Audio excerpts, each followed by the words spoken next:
krīzes situācija, kurā smagi ievainotie steidzami hospitalizējami. Tā ir aina no Zemesardzes un neatliekamās medicīniskās palīdzības dienesta kopīgajām militārajām mācībām Ausma, kas noritēja Alūksnes un Madonas novadu teritorijā. To laikā medicīnas rotas militārie mediķi un karavīri glābēji cietušo karavīru lomu spēlētājus nodeva neatliekamās medicīniskās palīdzības dienestam, kas tos nogādāja uz Alūksnes un Madonas slimnīcām.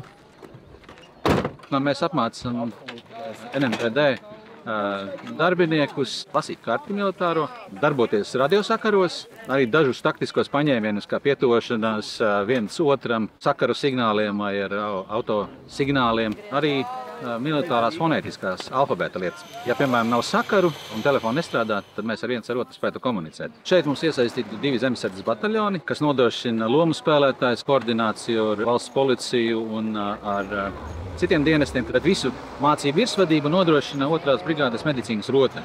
Mācībās piedalījās 10 mediķu brigādes, atzīstot, ka katra krīze ir unikāla ar to, ka tai ir atšķirīgi apstākļi un koordinācijas situācijas, tāpēc šādas mācības ir ļoti vērtīgas un jāturpina organizēt, lai dienesti būtu gatavi savstarpēji sazināties un sastrādāties. Lielais uzdevums šodien ir stiprināt tieši šo civil-militāro sadarbību, kas tiešām ir ļoti izaicinoša civilajiem mediķiem, jo mēs strādājam ar citu vidi, ar citu apziņošanas sistēmu, ar koordinātu meklēšanu, cietušo meklēšanu, arī esam iekļāvušies šai militāristu izveidotajos rolu sistēmās, pacientu pārņemšanas punktos. Un jāsaka, ka tiešām šīs mācības izceļas ar to, ka mums ir arī daļēji bīstamos apstākļos jāstrādā, līdz ar to brigādēm ir izsniegta ar aizsardzības līdzekļi, tās ir ķivers un tās ir vestes speciālas. Gatavošanās krīzē nozīmē atstrādāt virkni elementus, tomēr teikt, ka mēs jebkurai krīzē tos atstrādājot varam būt pilnīgi gatavi, būtu ļoti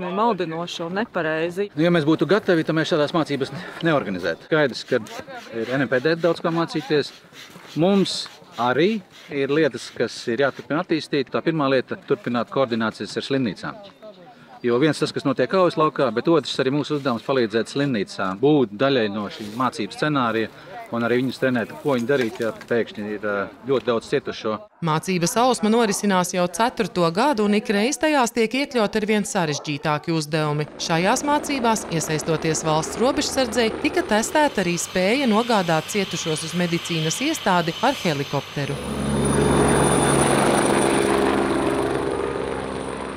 Jāpiebilst, ka kopš 2018. gada Zemesardzes 2. Vidzemes brigādē notiek mērķtiecīga medicīnas rotas attīstība. Šo gadu laikā rotā dienestu uzsākuši vairāk nekā 50 praktizējoši mediķi, ārsti, medicīnas māsas, felšeri, kā arī vairāk nekā 40 karavīri un zemesargi, kuri vēlas apgūt medicīnas prasmes.